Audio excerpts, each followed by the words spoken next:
L'homme saisit des ciseaux et trancha le serpent en deux. Il approcha ensuite la moitié restante d'un verre en cristal.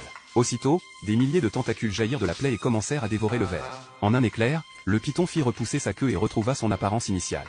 Le scientifique, voyant son expérience réussir, s'empressa d'extraire une puce électronique de la gueule du serpent. Il la jeta dans le verre, où elle fusionna avec des gènes humains. À peine 5 minutes plus tard, un gigantesque embryon se forma sur la paillasse. Alors que le scientifique s'approchait avec précaution pour l'observer, l'embryon fut secoué par de violentes convulsions. Soudain, deux mains frêles déchirèrent la membrane, laissant apparaître le haut du corps d'une créature humanoïde.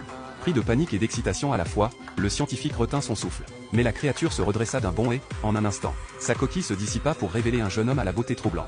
Devant ce corps athlétique, le scientifique était en transe. Il n'imaginait pas que ce monstre possédait sa propre conscience. L'inconnu lui saisit la gorge d'une main ferme, et, sans pitié, lui ôta la vie. La scène glaça d'effroi l'assistant, qui profita du trouble du monstre. Encore peu habitué à son nouveau corps, pour s'enfuir. Mais la créature n'y prêta aucune attention. Elle contempla un instant sa silhouette parfaite, puis se dirigea vers la paillasse. Une question la taraudait, avait-elle conservé son pouvoir de régénération? Elle saisit un long couteau et s'amputa un doigt net.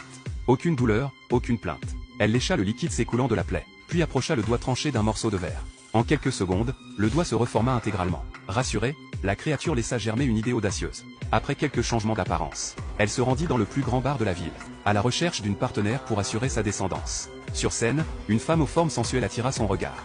Il la prit pour cible, brandit une arme et la força à crier, se complaisant dans son désir tordu.